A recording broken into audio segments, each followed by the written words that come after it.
Welcome to Geek Week, where the fun never ends. Action figures ready, it's time to make amends. Comic books stacked high, each cover a dream. With Jacob's Toys, Super Roll, and Triple G's team. It's Geek Week, come on, let's dive in. With laughs and adventures, let the fun begin. So tune in now, don't miss a beat. With every new release, TV to movies, new worlds to explore. Toy hunts in the wild for treasures and lore. In the realm of collecting, we're never alone. Join us, make this hobby your own. Retro vibes buzzing, let's level up right.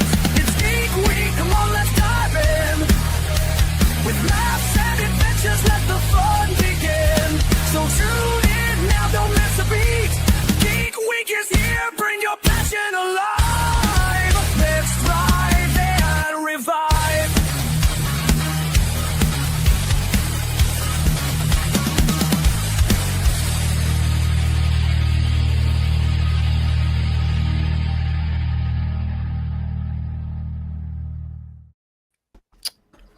What is up? We're here. Episode 194 of Geek Week. Hello and welcome. Loads of people in the chat already, so we're going to do our best to get to the chat and obviously address all them comments. If you're new to the show, then this is a fortnightly show where we go out live and we talk about something geeky and we kind of go off on tangents and all the rest of it. Do check out the description of the video and obviously give everyone's accounts follows and likes and that kind of stuff. But if you are watching on catch up, like we know a lot of you do, Mr. Sorrel, what do they need to put in the chat? Hashtag catch up crew. There you go. There you go. Loads of people in the chat. Let's give a couple of shout outs very quickly. C4 Darkmain, Ezra Gantos, Toddworld, Shauna Sheep, Luna Thomas, Star Wars fan Ben. I'm not going to try to pronounce that one, but Yarobe. Italian Brain Knock, just saying nice stream, excellent stuff. We got Panels in a Half Pints there as well. Andy Roberts is in the chat. Andy Roberts has just said, hope you're good. Speaking of monsters, me and the wife went to the Lost Souls Pizza restaurant in Camden yesterday. Lost Boys inspired. It's got us interested. So it's got us interested. So me and some guys have literally been talking tonight. Simon, who's in the chat there, about doing a visit to London for a few days, start of August. So nice. Andy, I've written that one down because Camden was a place we were talking about going to. So I fancy a Lost Boys inspired place. That sounds like cool.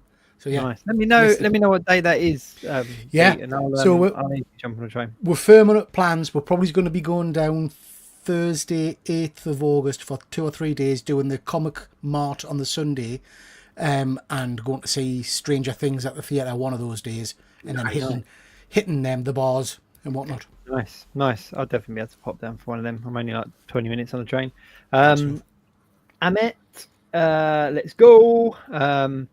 Amazing intro right there. People do like our intro. It's cheesy as, but you know, it's cool. C4 Darkmain, Joshy Boys Toys is in the chat. Good to see you. You see Prods as well.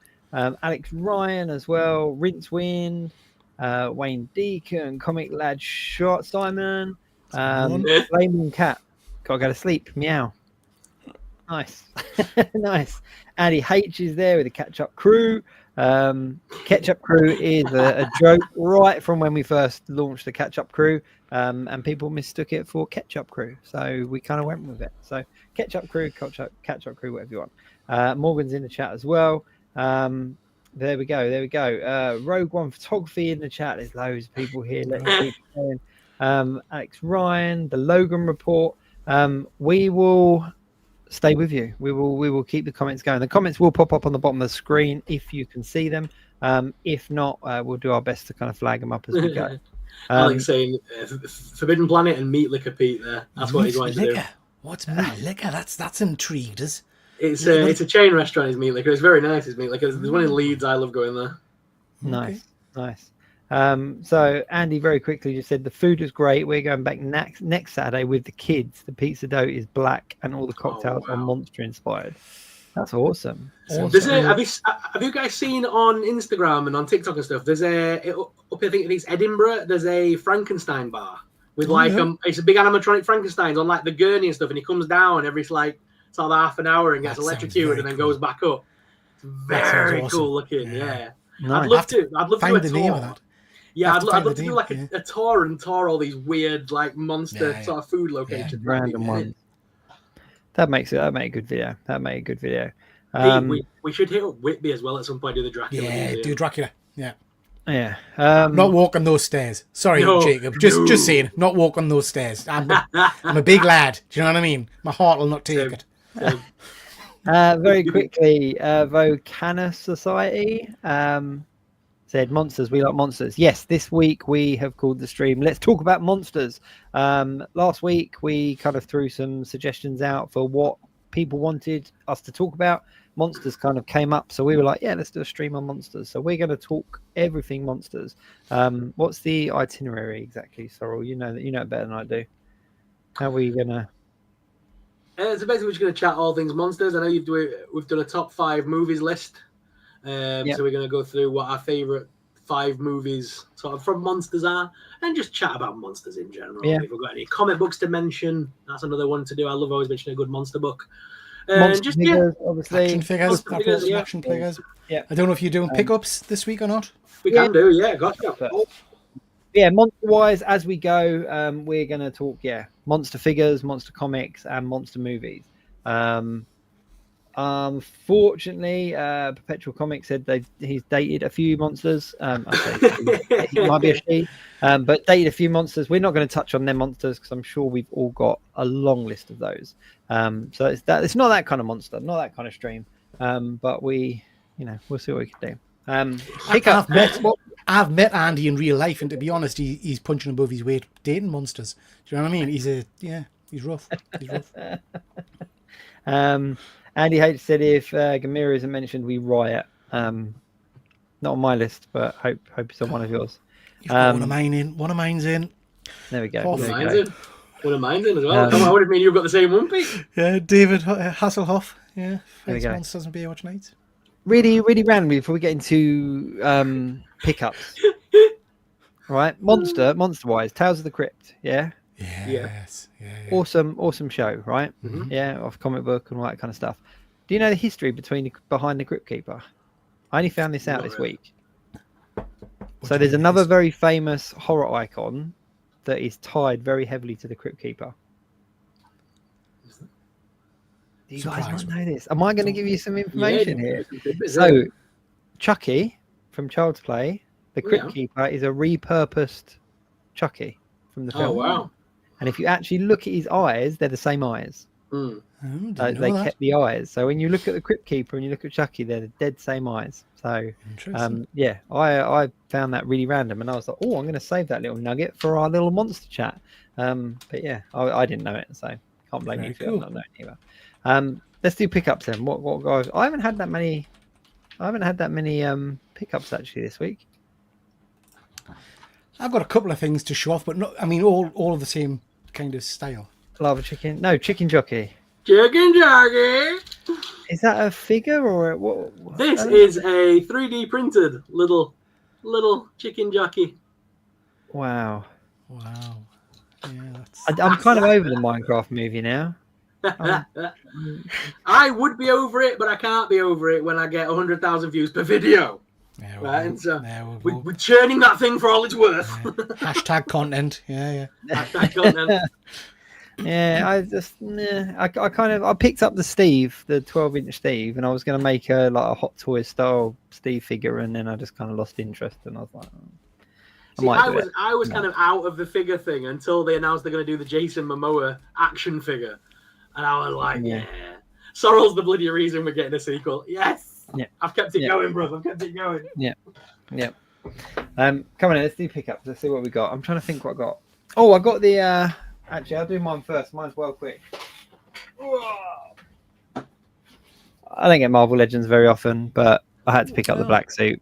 So he's not in there because he's on my shelf already. But yeah. Is that the one with the Venom, the head that clips on? Yeah, it's got like a little kind of rubbery head thing. I don't know if you can see it. It's all right. It's all right. Cool. If I'm totally honest, like the only thing that kind of lets it down for me is that the legs, that the pattern doesn't kind of follow through on the legs. So it's got kind of like a scale pattern in the body, and then the legs are smooth. So it just kind of breaks up a little bit. It's all right. It kind of rounds off my my Spider-Man shelf. Very cool. Yeah. Very cool. But that was it, really. I haven't really picked up many.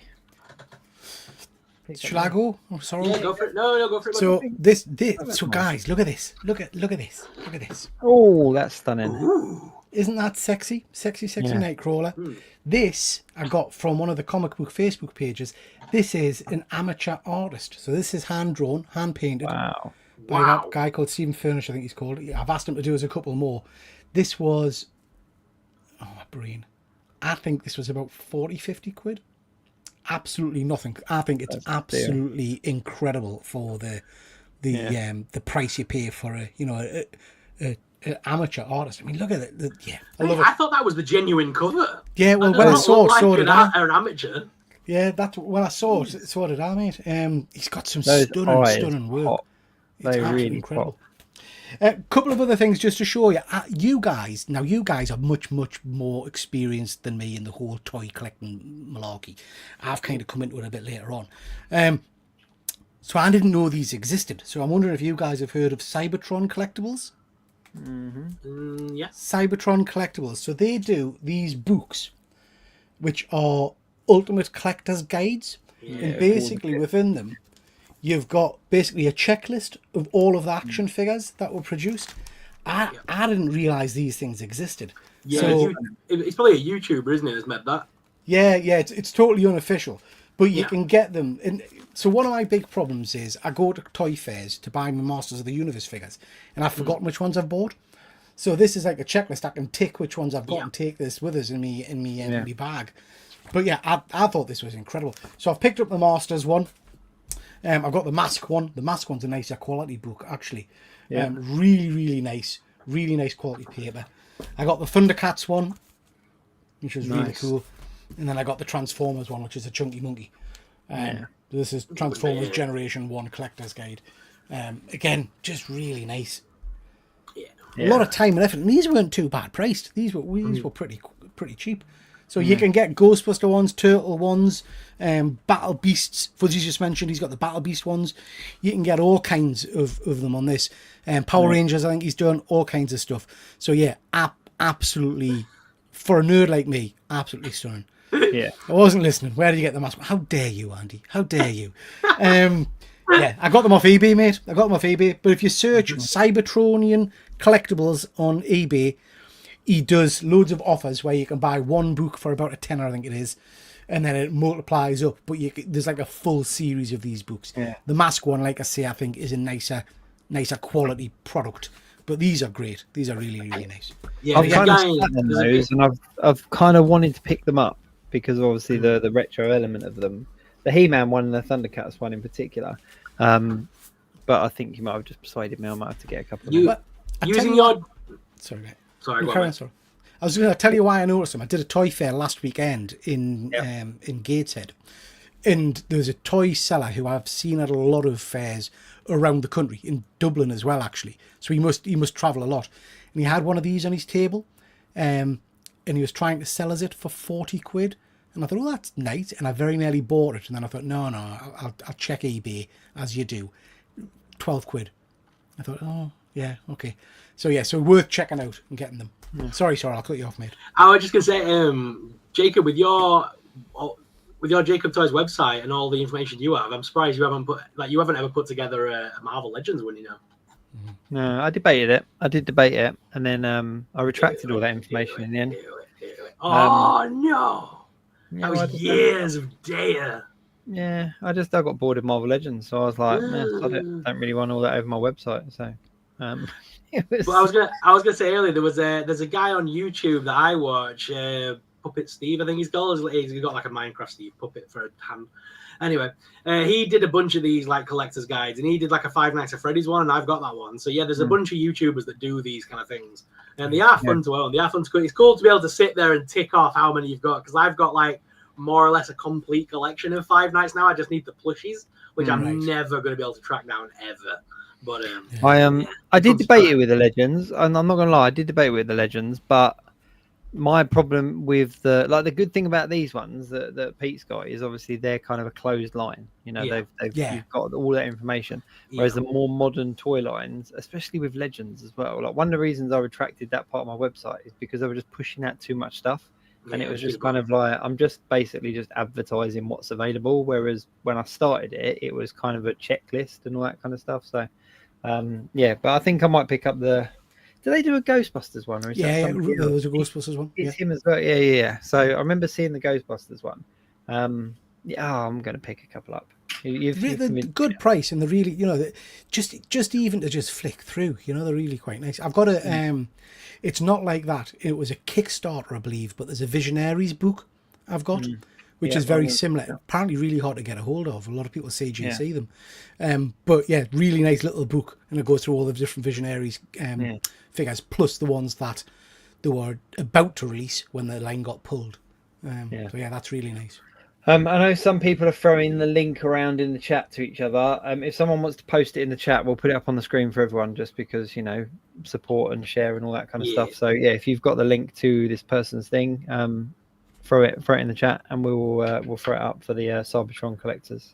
Oh yeah, Rincewind, I've seen that one that you're on about, the Pixel Dan one. He did like a proper hardback, lovely book.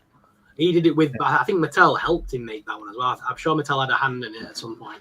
Yeah. But my pickups this week, I got, well, the people at Blockies sent me, should I say, but the people at Blockies sent me Minions Blockies. Very cool. So I'm really excited to build those. I can't wait to have a King Bob in my collection. Of course, I need the little French-made Stuart as well. So looking forward to those.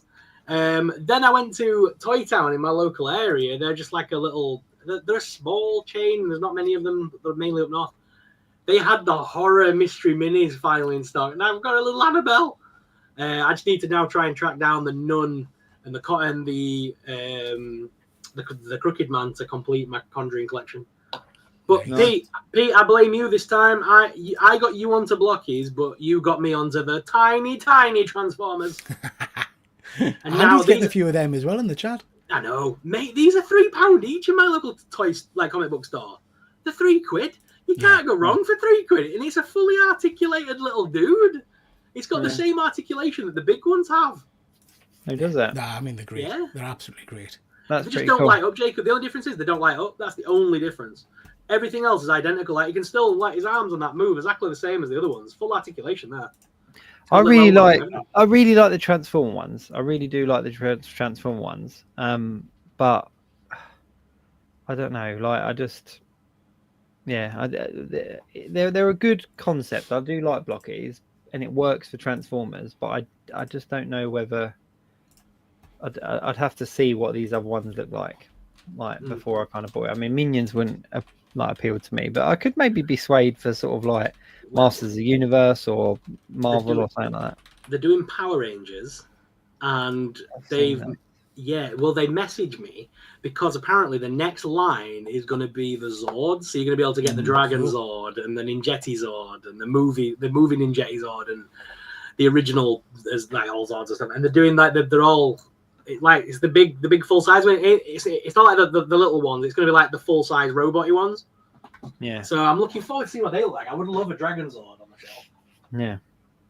Okay. No, I could do that. Pete, was that link you just put in the chat? So that's the eBay link.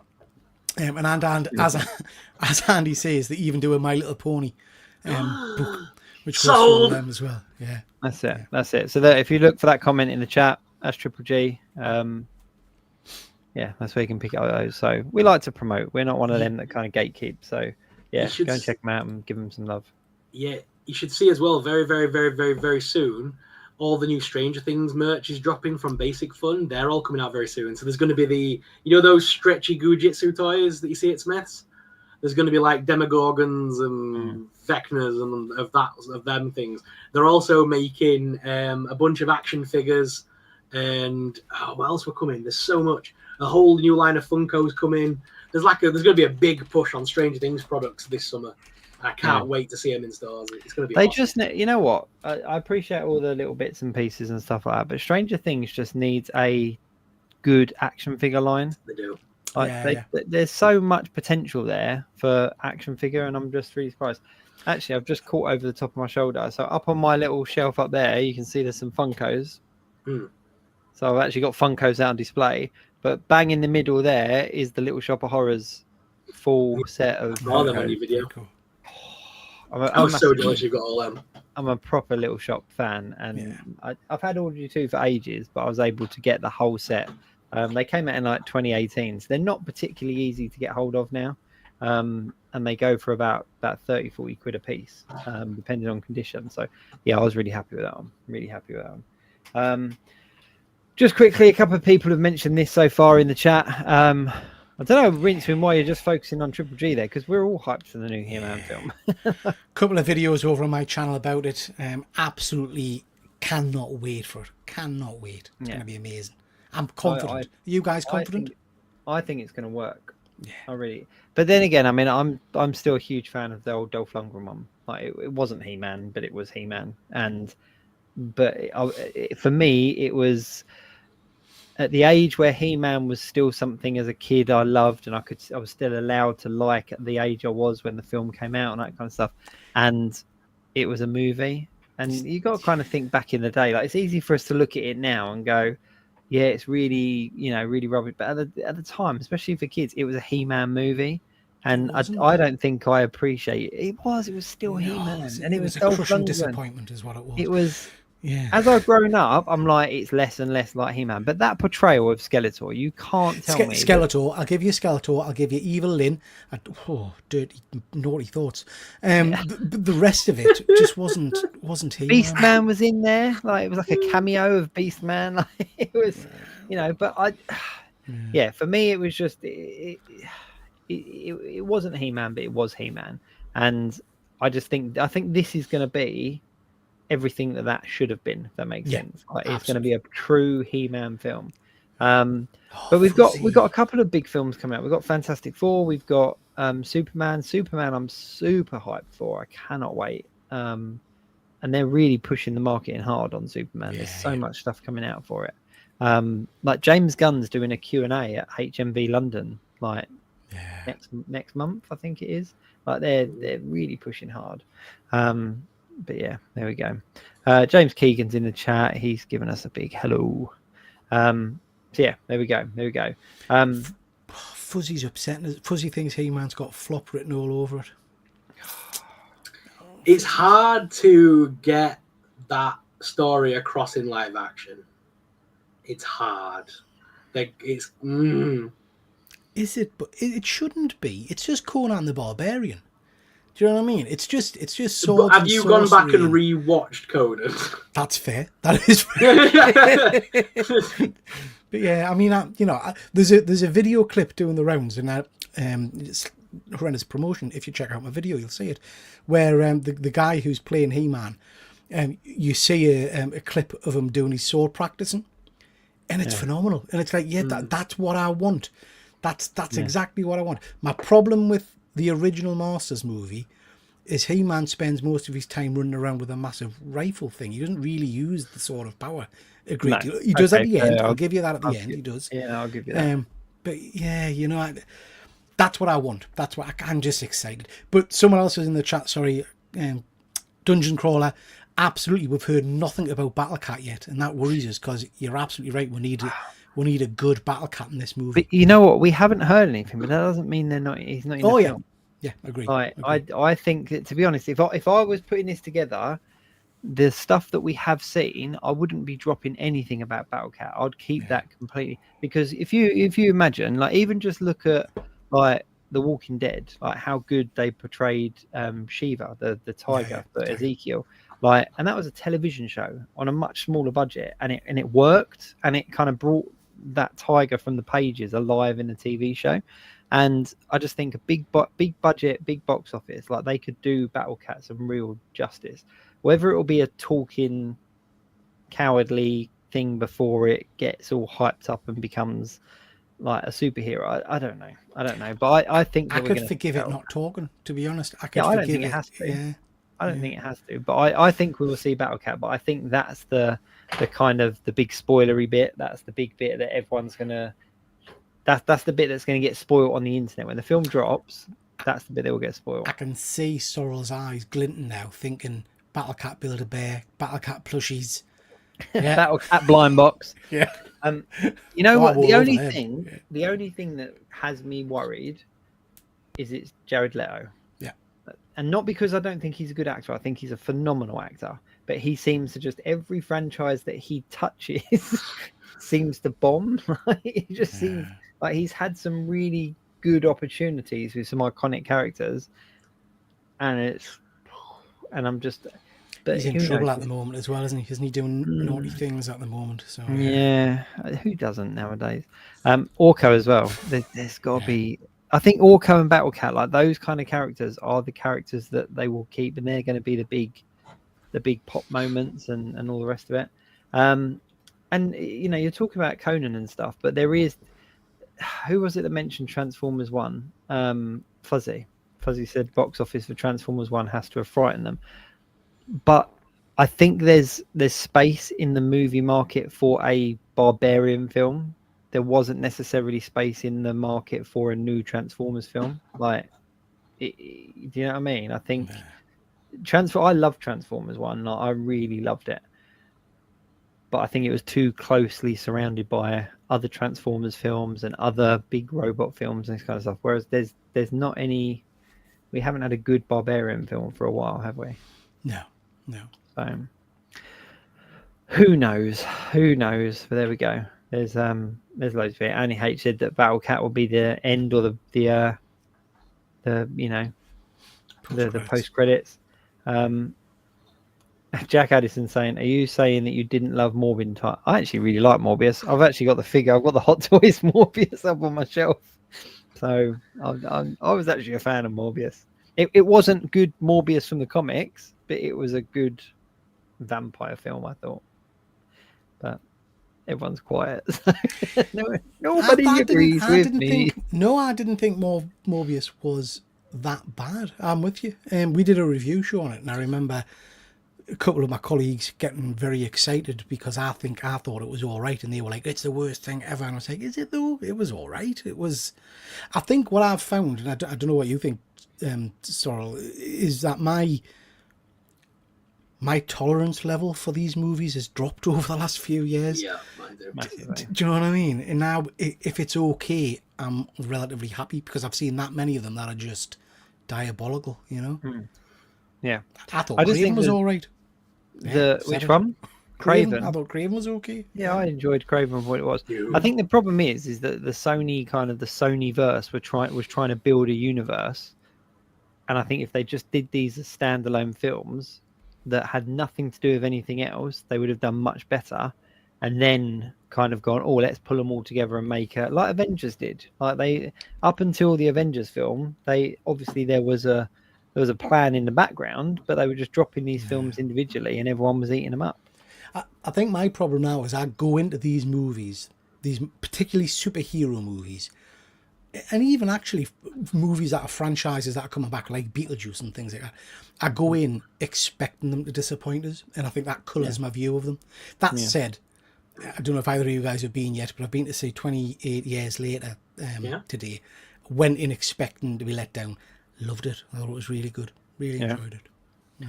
Yeah, I mean, I've kind of avoided that one just because I didn't. I love the first two so much, especially the first one. But yeah, there we go. Jack's also followed out with, as long as Madam Web exists, Morbius can't be the worst movie ever. Well, if you're going to go on Rotten Tomatoes and stuff, Snow White is actually the worst movie ever by the looks of it. I think didn't that do worse? Film. There is worse films out there than Snow White. People just did that because of the girl. I'm sure it did worse than Madam Web. He has done, yeah, will have done. But it's because of what she said, isn't it? It's that Rachel, what's her face? She's like, she didn't help herself, did she? She said a load of stupid stuff before the film. So as soon as it came out, all the trolls just tanked it. It's not that bad. The CGI is horrendous, but the actual story isn't that bad. Of course, it's not Snow White. They made her all like. No, they made her all kind of like, I don't need a prince, I'm going to rescue myself, and that's not the Snow White story. It's because the original Snow White story. It's because the original Snow White story is slightly rapey. No, but you don't need the slightly rapey. Yeah, but even that, you don't need that element of it. But you're still changing the essence of the story. Like you don't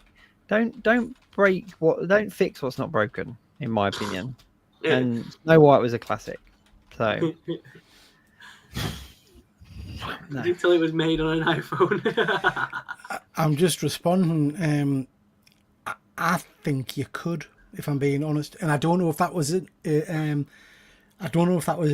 choice, but some of the shots feel quite grainy and quite. Do you know how in the first one, where they filmed the London scene, kind of during the dusk, so you do get that kind of the imagery that looks like it's probably had its contrast adjusted and things like that. Large part of this film felt like that to me. And we all know it was filmed on an iPhone, an adapted iPhone.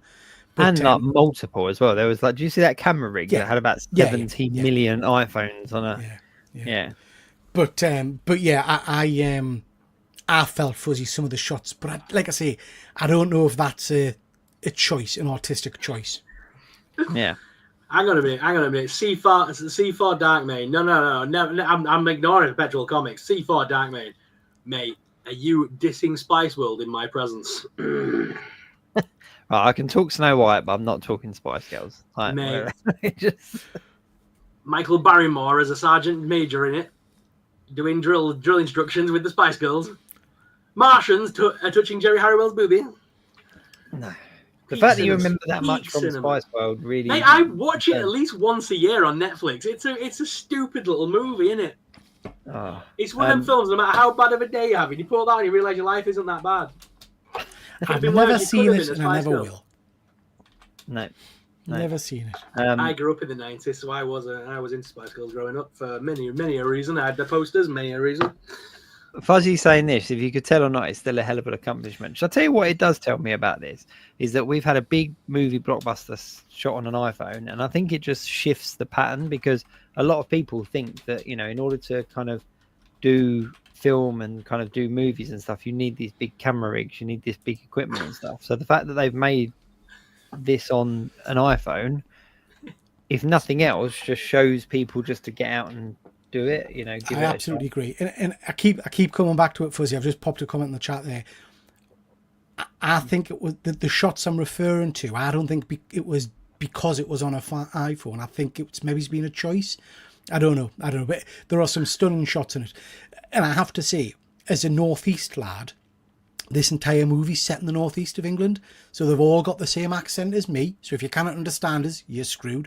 But they all sound like me. There's loads of northeast landmarks. The Angel of the North is there. It was a real nice movie, and there's some real good funny spots in it as well. So, nice. Yeah, it's an interesting film. I'm really glad that you kind of confirmed that was what your comment was, because when you actually read the chat, the first one you see is Fuzzy saying, "I'm not surprised at all that Sorrel likes Spice World," and then that follows going, "I agree, Fuzzy. Like I said, I think that was a choice." It was Sorrel, and it was a poor one. I'm just no. Loads of people are now talking about your love for Spice World. So Alex Ryan, I'm just going to say the word yes. We don't need to put that one on the screen. Oh, no, there we go. My mum watches this stream. Oh, dear. There we go. Yeah, Fuzzy followed it up there. It's Danny Boyle as well at the end of the day. Incredible. So it's I you know what, I almost forgot that they had done it on an iPhone. There was so much hype about him doing it on that. I'd almost forgot, with all the hype of it coming out, I'd kind of forgot that was such a big thing until the other day. But yeah. Philip's Corner. Philip's Comics even. I don't have shandies every weekend, my friend. This is me sober. I'm still a madman. Loads here. We did a live stream the other day, Jacob, me and Pete, when you were away for Father's Day. We did a little live stream and I was wrecked. It was my birthday and I was absolutely packed. He was off the rails, Jacob. Wow. It was to be quite terrible. I announced the giveaway at the beginning of the stream and almost forgot to do it. And then I did the giveaway. I did the spinny wheel of doom off screen so nobody could see it. It was just a car wreck from start to finish. You did a Jacob. You got up and left halfway through the stream to the toilet. I did. I got my head toilet break. I feel like I'm going to do it every show now, though, because you're kind of making it into a thing. Fuzzy's asked whether your haircut was a sober choice, or whether that was... This was a I'm beginning to thin on top, and it gets scary when I do that and put my head down. I can see my skull. Wow. So that's why I've grown mine out, just because most of my friends have lost their hair. So I'm just kind of like, no, I'm just going to rub it in your face. No, just don't drink and stream. That's the lesson there. Don't drink and stream. What was the giveaway anyway? Did you give away your house or your partner or something? I finally got around to giving away the Megan Pop that I've been promising for about 6 months. Oh, okay. And it was great because the gentleman that won it, Chris Bell, who's in the chat with us, he messaged me more or less instantly and went, "By the way, hope your head's okay, and I don't want it." So he told me to send it to Wayne Deacon. So Wayne Deacon's got it coming his way now instead. Hoff, I love this. I love the fact we can talk to Hoff about Hoff. I love this comment. I'm going to put it up. I'm not going to read it out just because of algorithms. But I mean, go for it. I mean, you never know. I mean, Oscar winner and everything. He might be interested. might be his next. If he's not, send it to me. I'll have a look. I'll check it out for you. Yeah. He's all of a sudden gone into film production. It's there we go. Jeez. David Hasselhoff. I'm just going to put this out there. The guy is a legend. I'm a massive David Hasselhoff fan. Was it Piranha 3D where he plays the 3DD? Piranha 3DD. That was one of my favorites when he kind of done the slow mo. He's he does the whole, I know what to do. He does the whole slow mo and then just gets mullered by piranhas. What about the remake of Baywatch where The Rock looks in a mirror and sees the Hoff? That is the best thing on the planet. Yeah. But he kind of cemented himself as an icon, I think, when he did the music video for Guardians of the Galaxy. Love that. I watch that a couple of times a month at least. Just love it. It's so funny. And even his cameo in that, where Peter Quill's dad's doing all the different forms and stuff, and then he turns into David Hasselhoff, doesn't he? But he's an absolute legend. Absolute. You know what? Knight Rider. Here's one for you. Did you ever watch the remake of Knight Rider? Knight Rider 20, what was it called? Yeah, 20 something. Yeah, I watched little bits of it. It was... Because I loved Knight Rider as a kid, but I didn't quite get it. As an adult, going back and watching it, I understand it on a different level. But as a kid, I just loved it because he had a talking car and it was so futuristic and they kind of went out saving people and all the rest of it. But then the Knight Rider re-release was one of them ones where I kind of got into it, and I really enjoyed it for what it was. But I've literally just thought I'm going to look it up again and see whether that's still around. I can't remember what it's called though. Knight Rider 2000 or something like that. But yeah, there you go. Panels in a half white. It was awful. It was awful, but I really enjoyed it. We've been talking about Snow White and Madam Web, so Knight Rider 2000 or whatever. That's fine. There we go. Alex saying Knight Rider won't work today. Yeah, Cybertruck. Yeah. Right, let's go on to our theme. Let's talk monsters because obviously that's what we're talking about this week. So where do we go first? Do we go comics or toys? Go comics first. Yeah, all right then. I have no monster comics. I'm not saying I collect. So this is all you guys. I'm going to the toilet. I'm going Plopsy. Yeah, so loads and loads of good monster comics out there. There's some really good, if Godzilla's your thing, Godzilla seems to be everywhere at the moment. I would recommend staying away from the Marvel versus Godzillas unless you like that real kind of 70s, 80s style comic. But there's some great Godzilla comics from Dynamite and places like that, which I really love. In terms of monsters, but lots of people probably pointing you towards Marvel Zombies. I'm classing zombies as monsters. Yeah. So Marvel Zombies is a great series. Lots of people have probably read, but I would always say the better of all the books is the DC equivalent, which is Deceased. I don't know if you guys have read this. This is the first volume. There's a load of sequels, and as they tend to do, because they're sold so well, it's spawned 5 or 6 different kind of follow-ons. What I would say is they're all very good. It doesn't really diminish. But this has got some stunning artwork, great kind of zombified DC icons. Basically what happens, it's a bit like, to be honest, 28 Days Later.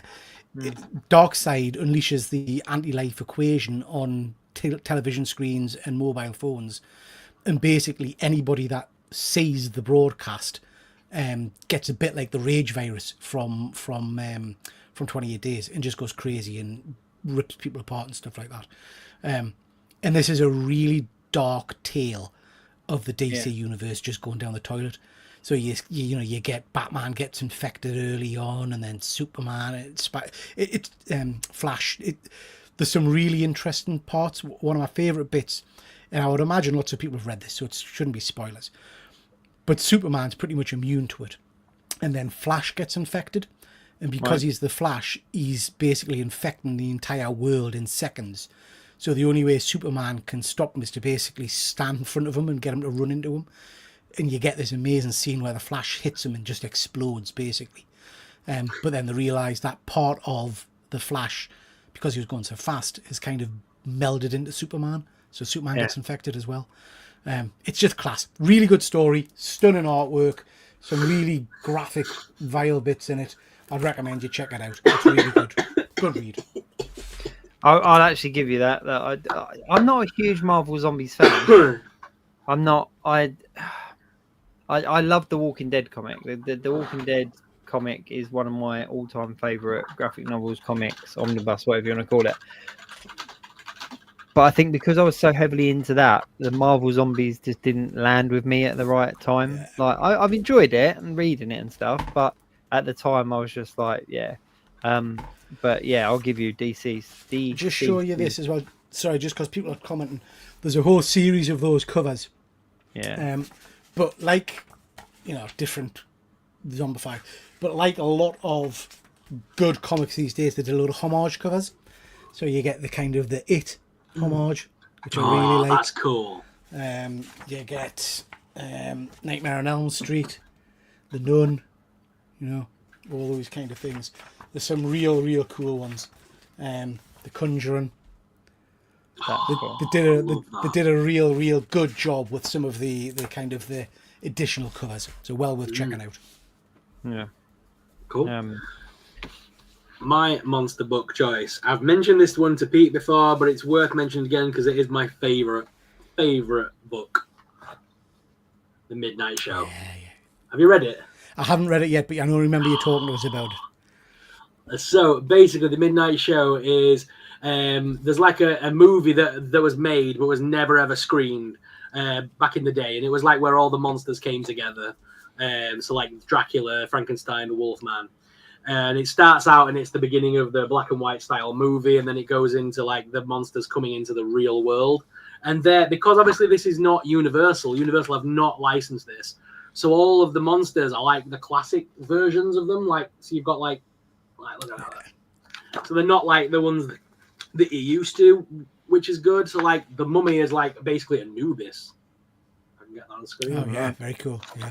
So yeah, it's a very cool book. Dracula obviously is just Dracula, and there's him creeping behind someone in the cinema. Well worth a read. I loved this book. And as well, I would say, other than this, my only other like books, I love like Dracula and stuff. I like the one with Elvira where she had to face all the Draculas. Did you read that one? Yeah, I've read that one. Elvira in Monsterland. I think but there was no.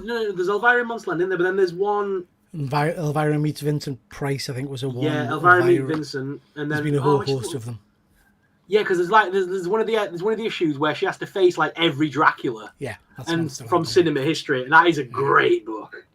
The art in that is spectacular. It's the fact that they got all the likeness rights to be able to put like Gary Oldman and Bela Lugosi, and they put all of them in, which is amazing. Yeah. Yeah. If you like horror tales, monster tales, you cannot go wrong with some of the anthology books that are out there at the moment. So you've got Ice Cream Man, which is really good. Each couple of issues, different kind of horror-related monster tales, and that's well worth reading. There's some good ones out there at the moment. There's some very good ones, and there's that. Is it American Gothic publisher? They're called American Gothic or something. Yeah. And they've basically been redoing all of the 80s slasher flicks, haven't they? Like they've done My Bloody Valentine, Hatchet. They've done loads of different books, and they're quite cool, expanding the universes of the monsters and stuff. There's a book out at the moment as well, which you guys might have heard of. Whether you class it as monsters or not, but feral, which is kind of a zombie apocalypse, a bit like Walking Dead, but told through the eyes of cats. It didn't blow me away, I have to say, but yeah, that's quite an interesting book. Ash Harrison asking there, has anyone read Freddy versus Jason versus Ash? That comic book was really hard to get hold of, wasn't it? It was that's like a grail for some collectors that I've seen, because it's so hard to find. I'd love to own that, but it's so hard to get hold of. That is a really niche. Like, think of it: The Walking Dead through the eyes of cats. Like, how did someone even go? I'm going to write an apocalyptic zombie horror through the eyes of a domestic household pet. So it's a guy who his original book, and I would always recommend you check it out because it's just stunning, is a 5 or 6 part series called Stray Dogs. It's being picked up by Robert Downey Jr.'s production company, but it's a I don't want to spoil it. It's a story based on dogs, so it's all told through the dogs talking to each other and things like that. But it's about a serial killer basically, and each issue just gets worse and worse and worse. It's absolutely superb. And the Feral was his sequel to that. If you like that kind of horror, there's another one called Beneath the Trees Where Nobody Sees, which is again basically Dexter slashed with Sylvanian families. So it's a serial killer living in an animal world, and it's a teddy bear, lady teddy bear who's a serial killer, goes around cutting people up and stuff. Just incredible. Wow. Nice. There you go. I read some weird stuff. Yeah. And you say I read weird things. Sylvanian family horror. Yeah, I'm intrigued. Can't lie. My comic horror doesn't go much further than the Walking Dead, the Marvel vs. Zombies, Deceased. I'm just trying to think if I've tapped into any others, but I don't know. I think Midnight Suns. You must have read like some Midnight Suns, Ghost Rider, Hellstorm. But I wouldn't class them as horror because they're kind of Marvel. They were back in the day. Marvel were very close to for the time. They were very close to the knuckle with them. They got in trouble a few times for a few of the things they did, like Lady Satana. They had to call her Lady Satana because she was originally Lady Satan, and they didn't like that. They didn't like that at the Comics Code. Yeah, no, fair point. I don't know, the fact that they're characters that are released as Marvel Legends now. I don't know. They kind of are a bit bubblegum for me now. Jack Addison, they all sound a bit like pictures for Ryan's Cocaine Bear cinematic universe. You'll be glad to know, Jack, that I'm actually going live with our good friend Ryan on Tuesday.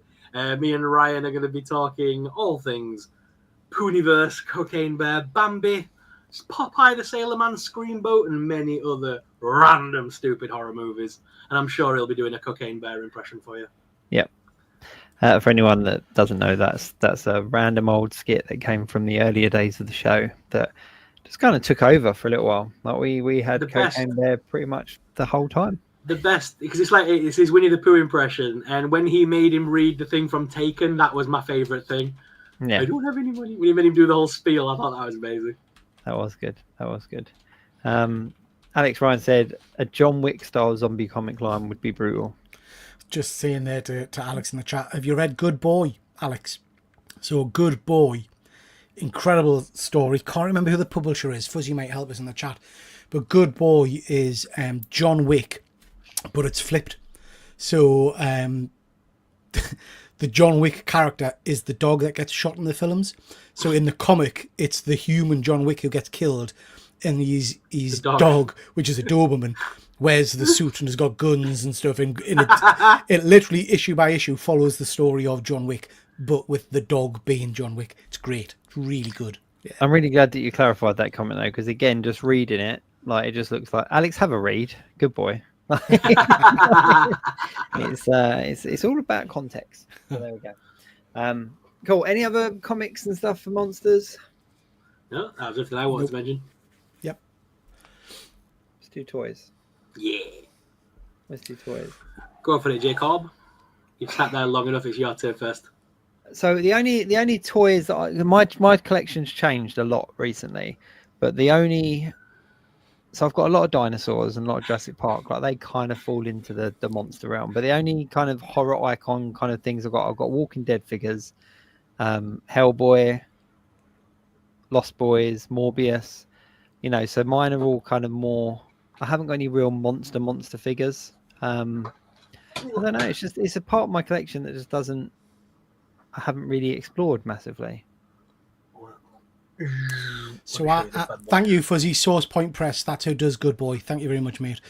I'm been after for a while a good vampire 1/6 scale figure. I ain't got one yet, but I'm going to show you, and these will feature later on in the lists as well. Two of my favourite, and these are monsters. Well, first one obviously is good old Predator. Yeah.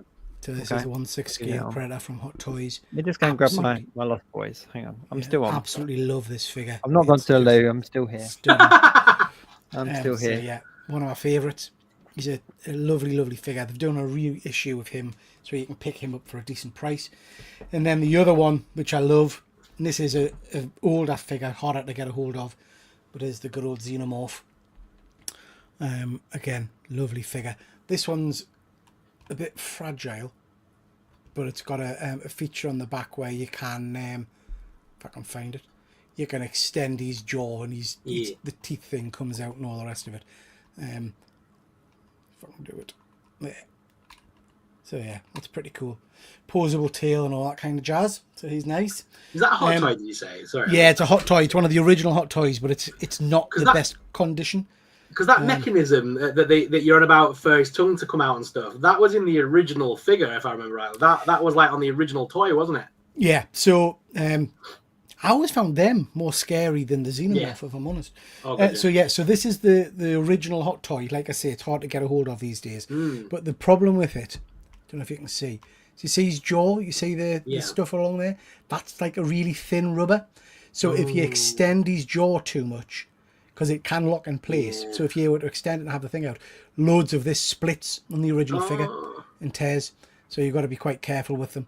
It's a nice figure, but it's not a great figure. I guess for the time, it is quite nice. The posable tail is pretty cool. I'd love a remake. I'd love an up-to-date version of it. But yeah, this is called the Big Boy. Yeah. But yeah. Quite nice. I think they'll be remaking that soon. I think with like the kind of pick up on Alien and with like Alien Earth, is it called, the series coming out and stuff? Yeah. We're gonna get a new Hot Toys. I mean, think about it, as I went and got these, I've got a whole shelf dedicated to Ghost Rider. So I think he would kind of fall into the horror aspect because it's just loads of figures with flaming skulls. But my vampire selection of my Hot Toys and my 1/6 scale. So there's my Morbius that I was talking about. I just think it's a really cool vampire figure. Like, regardless of the movie and stuff, I love the purple, I like the purple on it, and the coat's all wide, so you can get, like, I've got him in like this kind of zany pose, and the base comes with all the bats as well that obviously fly around him and stuff. So I just think, like, for vampires. And it's Hot Toys, so the detail on it is fantastic. I mean, the head sculpt is mean. But obviously, if you're going to be into vampires, you've got to have Lost Boys in your thing. So I got my David. Well jelly of that. I'm well jelly of that. This is, I think it's Redbone that do it. So this isn't the Hot Toy one. The Hot Toy one's coming out next year, I think. But yeah, Alex Ryan said, "Are my plants well hydrated?" I didn't go to the toilet. I went to get these. But yeah, so I think it's Redbone. Redbone, I'm sure it is. I like that. It's cool. But the nice thing is, it comes with a whole bunch of accessories. It comes with like the little noodle packet that he has. It comes with the bottle with the blood in it, and he comes with like an alternate head, which is obviously like the vampire-esque head. Is that the one, Jacob, that comes with the additional feet, so you can actually hang them upside down? Yeah. So, but that's the what's it's going to have that? The Hot Toys one is going to have that. So that's the one. But this is the one that came out before that. So you do get additional feet with this one. So you can have him in like full, like vamp mode if you like. But to me, David was always this kind of like this character. Do you know what I mean? Like that's the David. But yeah, it's. I think you only see him vamp up like twice in the whole film. I think he's scarier as David, to be honest. that kind of I mean, I mixed mine around a bit, so I've put his kind of vampire hands on, so he's got his sharp hands, but then put the casual look, and then I've just got the kind of accessories around on the shelf. But this head is so cool. I can't remember who I got these stands from, but somebody does these really lovely stands for 1/6 scale heads. So when you have your figure, if they've got like a decent alternate head, you can kind of have it displayed as well. Nice. So I didn't want to just kind of put that away in a box, because I'm just going to try to cover my camera just so that you can kind of see it fully. But it's a really good head, like for a third party kind of thing. And obviously for a long time, this was the only Lost Boys kind of David figure that was out there. I've kind of got my name down for the Hot Toys one, but I don't know if I need to replace it, because I quite like that. So very nice. And now thanks to Jacob, I'm sat here going, cry little sister. Such a good soundtrack. Look what I got. I love this one. So this is the classic Godzilla, based on the original Godzilla movie. It's the god awful one with I love the eyes. Look, he's just got mad eyes. I love him. This is an SH Figure Arts. This is in homage to the original movie. And I love the fact that he's got a plane and he's nummy. He's enjoying that plane. I thought he was smoking. No, he's got a little Boeing 747 and it's nummy. Yeah. Very cool. I like He's my favorite. He's my favorite Godzilla.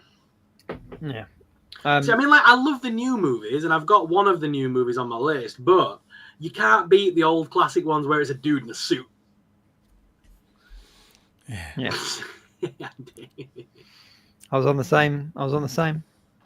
Same as you, Andy. Yeah, go. I'm with you on that with the Godzilla suit.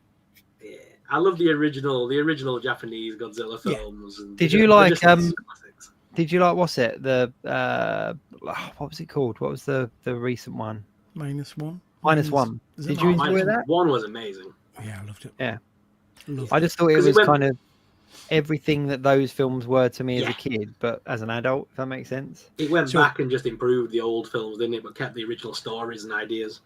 So it was one of the first times I've felt genuinely scared of Godzilla at the start. That start scene, I think, is incredible. But it's like the opposite of the MonsterVerse ones. The MonsterVerse ones are mind-numbing. Just go and watch big things hit each other, and I physically detest every single human character in it. Yeah. Whereas -1, I genuinely cared about every character in the movie. Yeah. You know, it was just so beautifully done. I thought it was incredible. Yeah, that's a good point, actually. Like, having watched, I used to get the old Japanese ones off the market on VHS, and loved them.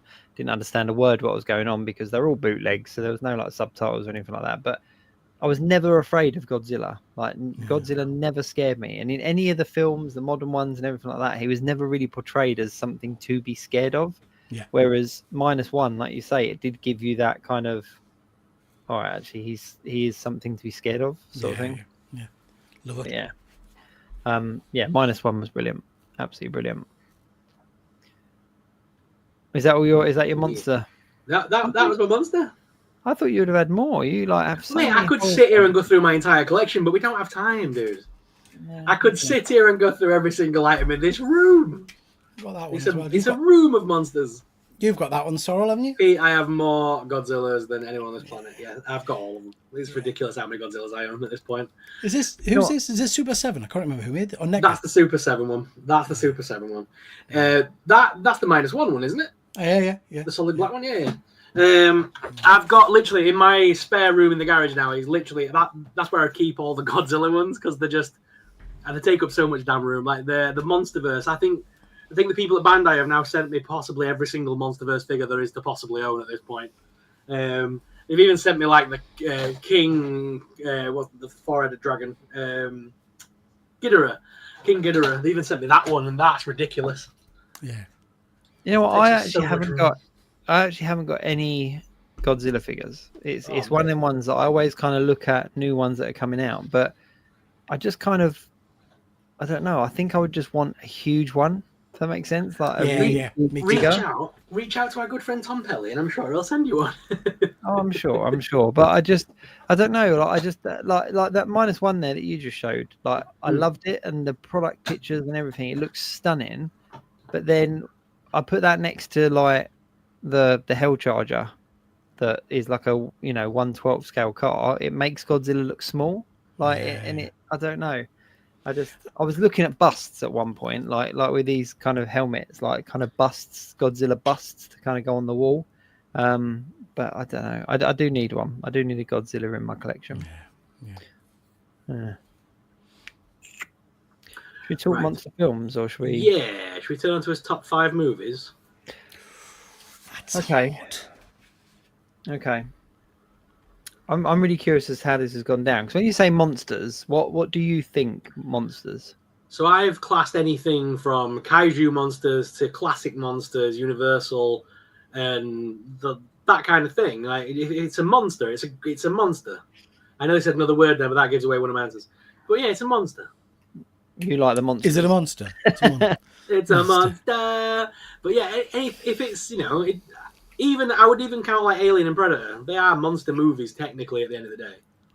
I'm gonna make a bet with you, gents. Now, I think that 3 of mine you won't get. You would never guess.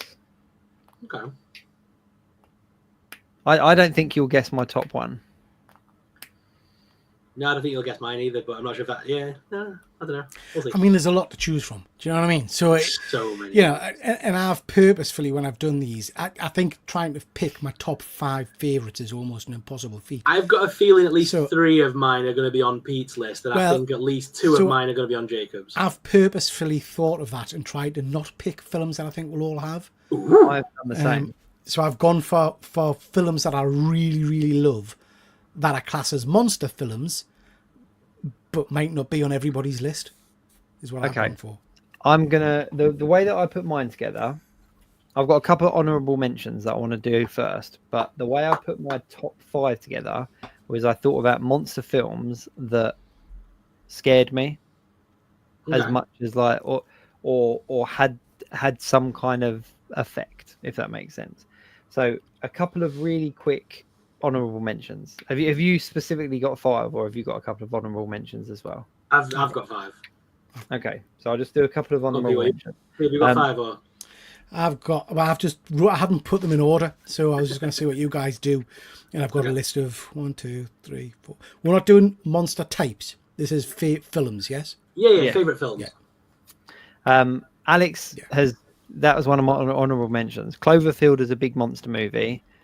I really enjoyed as a modern monster movie because there was that horror element. It was the found footage. It was just, I don't know. Maybe I was a bit hyped on the end of Lost still, but Cloverfield was just a good monster movie. But my honourable mentions, Starship Troopers is on there for the big monster aliens and everything like that. That's not in either of your top 5s? No, I love it. Okay. Just because I watched it over and over again, and it was just a good monster film. Jason and the Argonauts was on mine. As a kid, it was my go-to. Like, I loved all the Sinbad films. I loved all that stuff. But Jason and the Argonauts, that scene with the animated skeletons, forever will be one of my favorites. And it doesn't hold up in today's kind of CGI and everything like that. But as a kid, when that came out, it was like, they've got skeletons fighting. Like, this is incredible. OG Godzilla we've talked about, so Godzilla obviously goes down on my list as honorable mention as well. And Alien, the first Alien, was a good one for me. It was the first time that, I don't know, I want to say like the idea of an alien scared me. If that makes sense. Like, I wasn't really scared by the other stuff. And just off the back of Aliens, have any of you guys ever seen Communion with Christopher Walken? Yeah. It's god awful film. But there's that one scene where he's in bed and the alien like pokes around the corner of the wardrobe. Haunted me for years. For years. And for that fact alone, I was kind of like, yeah, okay, good. Cool. Okay. I had a couple of honourable mentions as well, then just to get rid of them. Okay. I had Alien and Predator, but I wasn't going to because I thought we'd all have them. And I have to say, one of you might have picked this one, but I've put it down because it's so obvious that I would just assume all of this film. The Thing, I just think the creatures in the thing are just phenomenal, absolutely phenomenal. Yeah. You know, I've never seen that movie to this day. You've never What? lived. I've never seen the thing. Oh, it's all right. You'd love it, mate. Honestly, it's superb. Absolutely. Swim superb. Films. I even own the damn Blu-ray. I've just never got around to watching it. I actually bought it because I know it's a classic and it's a horror must own, but I've just never got around to sitting and just watching it. Whoa. Practical special So many- effects, just incredible. So many It's films, just- so little time. The thing that I loved about that as well is just the not knowing where it was sort of thing. Like there's something really simplistic about the horror element of it, but terrifying. Yeah. And yeah. Okay. Cool. You go first with your number 5 then, Sorrel, because we both had some honorable mentions.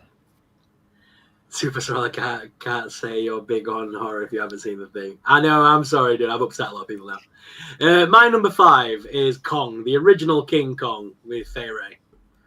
Can't beat the original King Kong. Climbing at the Empire State Building, swatting at planes. It's so cheesy, but I love it. Love it. Okay, yeah. Okay, I'll give you that one. It's Go such on. one of those films. It's just it's such a classic, but like it would be on everyone's list. I assume that would be on everyone's list, or at least a Kong movie of some description.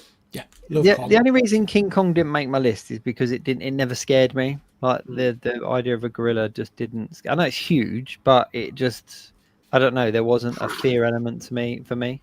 So yeah, but I'll give it. What? Sorry, just living C4 Dark means comment. Love Spice Girls, hasn't watched the thing. I'm ordering you a slap on Justin.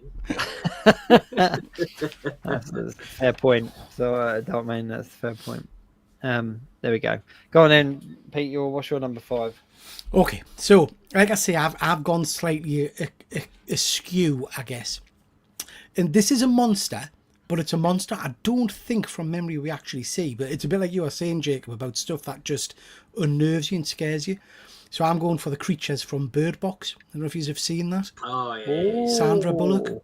So you never really see what it is, but it's just always there. It's always present. It's that thought of not being able to see something. Do you know what I mean? And then when you do see it, you kill yourself straight away. So whatever those creatures are, I'm right in thinking you don't see them, do you? I don't think you do. I don't think you do. No. I was the same for A Quiet Place until you saw it. Yeah. And then it was kind of, and then the sequels just ruined it because it was kind of like that. There was a real aspect of what you're not seeing is that, and I think Bird Box kind of went, oh, I like what you've done there. Hold my beer. I'm going to do it properly, kind of thing. And it was, I'll give you that. I'll give you that. Okay, a couple of people here, things people have mentioned in the chat are definitely worth honorable mentions. Hellraiser for me is brilliant. The reason Hellraiser didn't make my list is because as a film I loved it, but then when I read the book, the film was irrelevant. The Clive Barker books are phenomenal, and the movie just became a bit popcorn for me after I saw that one. And John's mentioned The Fly. I don't know how I forgot The Fly, like Jeff Goldblum.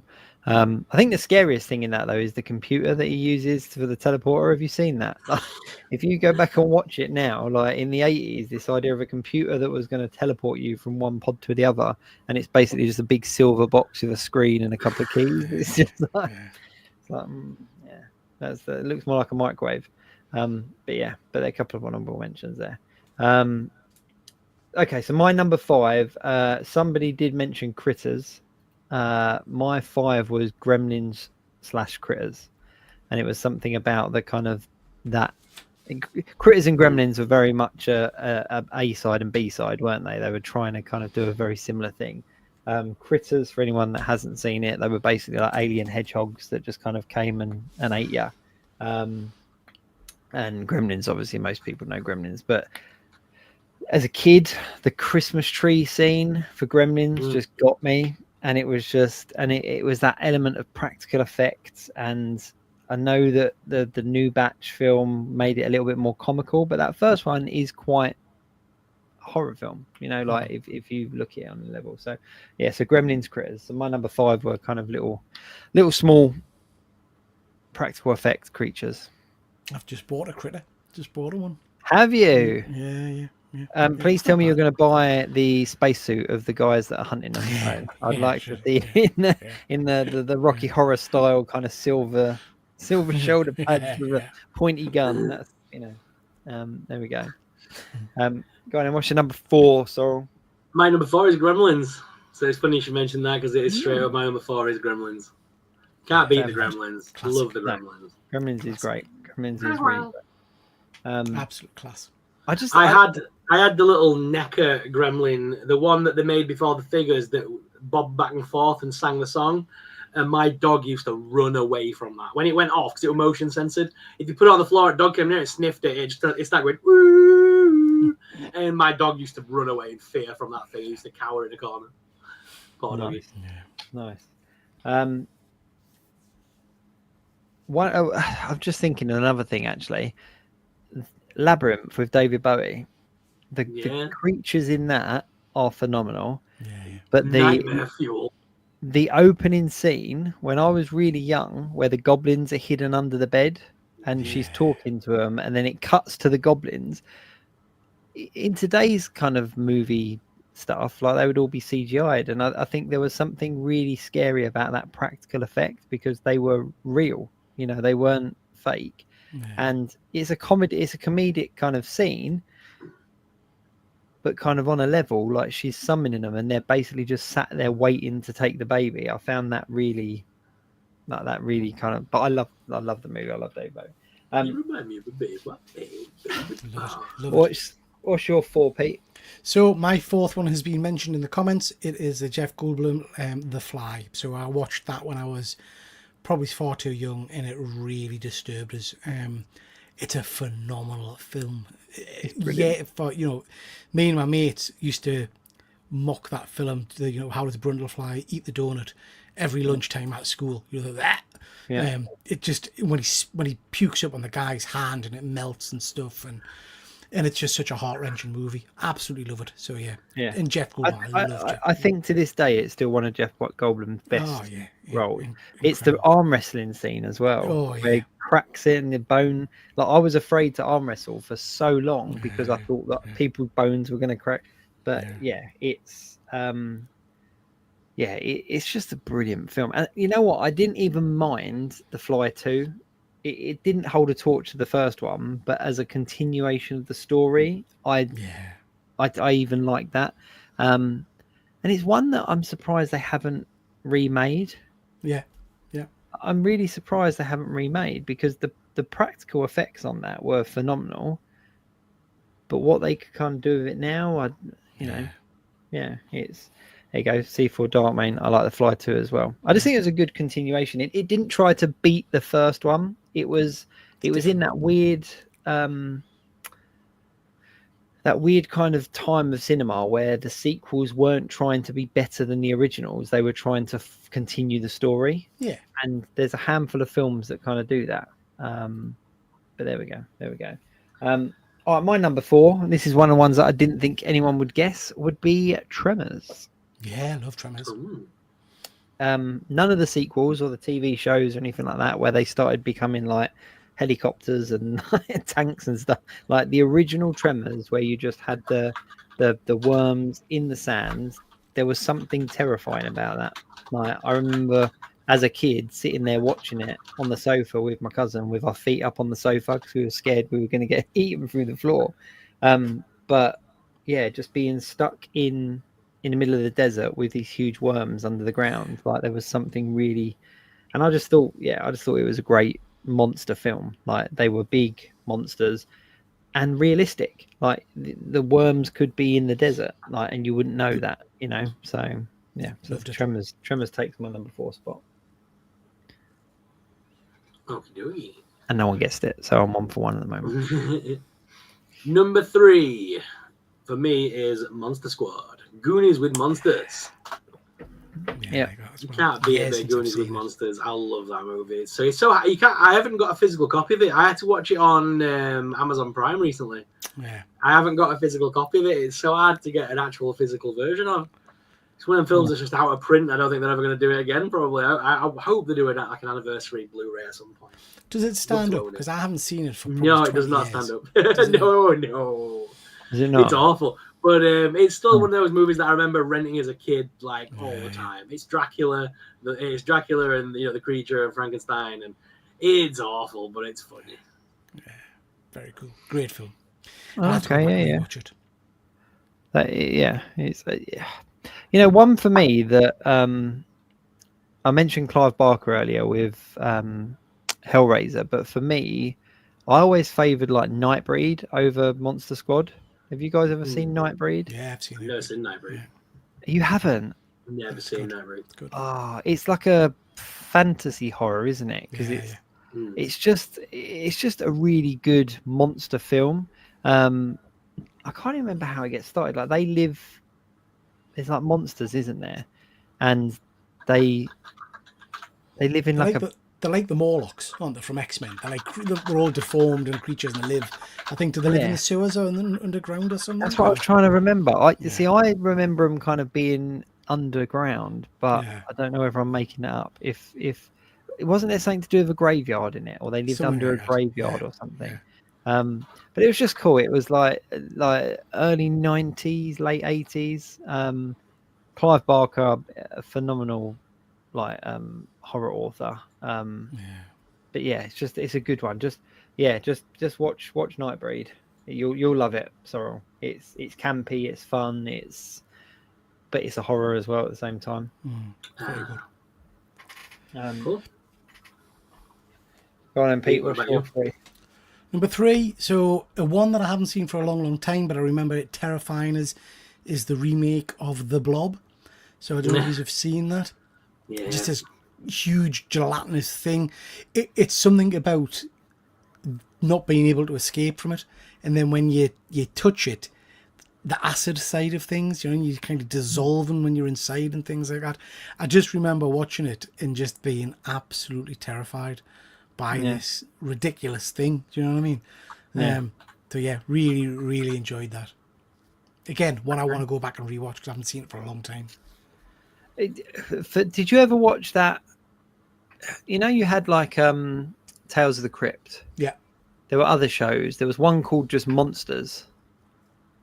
Do you remember? Did you remember that one? Don't think so. Do you not remember Monsters? It had so many famous people in it. But it was one of these kind of anthology kind of every episode was about a different creature and stuff. And I'm sure it was Monsters where there was like a bed that ate people. Have you ever seen this? No.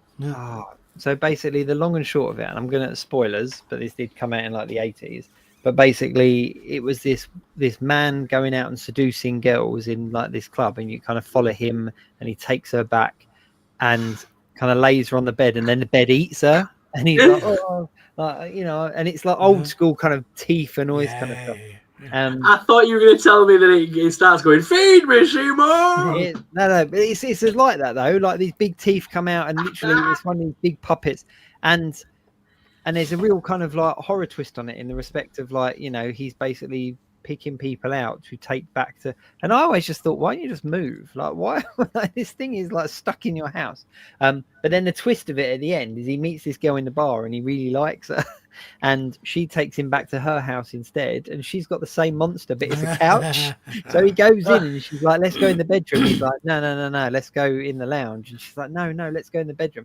And he thinks, I can't trust her. He goes in the lounge and the couch eats him. But the reason I say it is because Monsters also, I'm sure it is Monsters, they had it might have been Tales of the Crypt, but they had a lake episode where there was like this black tar in the lake. Right. Have you ever seen that one? Don't think so. It was very similar to the kind of, almost like the Blob, but basically these guys kind of swam out to this little jetty in this middle of this lake. And then there's this black tar kind of thing, and one of them jumps in and then gets eaten by this, like devoured by this kind of this blob. Andy H, that was Creepshow 2. What the bed? No, the bed monsters or Tar in the lake. so that was Creepshow 2. It's a really good episode because they're just stranded on this lake, and it's very similar in respect of the blob and stuff. But watch Creepshow 2, watch Monsters. Like they're sounds very similar as well to how Tasha Yar dies in Star Trek TNG. So some kind of tar creature gets her as well on an alien planet. Yeah, there you go. Alex Ryan just saying that Cthulhu never gets any love. Well, here's some Cthulhu for you. I have a big ass Cthulhu statue from Diamond Select. How cool! There you go. There you go. There's some Cthulhu, and then as well we have a comment. And it's called The Raft. Well done, panels. Thank you very much. But yeah, and Panels and Half Pie as well, just saying the Twilight Zone with the monster on the wing of the plane with William Shatner. I love that film. It's his ridiculous, over the top reactions. That How dare you? Don't diss the Shat. He's my hero. There's that thing, and it's when you look back now, it's a dude in a sheep costume. He's basically going up the window and going scary. He's basically going, and Shatner does this like. But that's where like the whole term of gremlin came from, didn't it? Like that pilots used to think that these things were like messing with the plane, and they hallucinated and saw things. And he keeps calling the stewardess, and it keeps crawling up the plane. They're coming back down. It's so stupid. But I love it. It's one of those like cheesy movies. Love it. Yeah. So my number 3. This is one I didn't think you would get either. Is The Gate. You ever seen The Gate? You've not seen The Gate? What's The Gate? Don't think so. I've never heard of that one. What's it about? People in the chat, if you've seen The Gate, just let me know. Basically, long and short of it, another 80s film, and a tree blows down in the garden or something like that, or they take a tree up, and basically it opens up a gate to hell. So instead of it just being a hole, it's this long pit, and basically all these kind of things come out of it. And there's a scene, and again, this is kind of practical effects, but there was a scene where there's these kind of little demon kind of goblin things, and they're on the bookshelf and stuff in this kid's room, and it stuck with me for years. And I was like, yeah, let's not pull up any trees, let's just leave the trees where they are. But it's just it probably wouldn't hold up in today's kind of cinematic thing, but for me, the things that came out of The Gate was really quite scary. Sounds interesting. Don't think I've seen that one. Yeah, there we go. Panel said The Gate's great, doesn't hold up, but it was great at the time. Yeah, cool, very cool. And I think there's about 8 sequels as well, like The Garage, the Back Door, the Garden Path. No, I'm only joking, but there we go. That's my number 3. So I'm 2 for 2 now. So you didn't get them. Good stuff. Because these like really obscure movies that I've never heard of. You've not guessed any of ours either, bud. So monster movies. No, but I said there was going to be at least 3 that I didn't think you were going to get. So no, I mean, get off. It's my second one. Get off. So my number 2 is I'm surprised none of you have mentioned this as one of your honorable mentions. It might be number 2 or 1 on your guys' list, but Jaws, the original monster movie. Really, I love Jaws so my number much. 2. My number 2 as well. I love Jaws so much. Great movie. And it's its 50th anniversary year this year, which is nuts. Yeah, incredible film. Tubbs have released a bunch of ducks for it, and Funko have done a whole new line for it. Necker have done a line for it. Everyone's showing a bit of love for Jaws right now. I'll jump on with this one because this is my number 2. And a lot of people were mentioning Jaws at the beginning when we started talking about it. But I just think I've literally got the poster here on this side of the wall, like 1/4 of that wall is just the Jaws poster.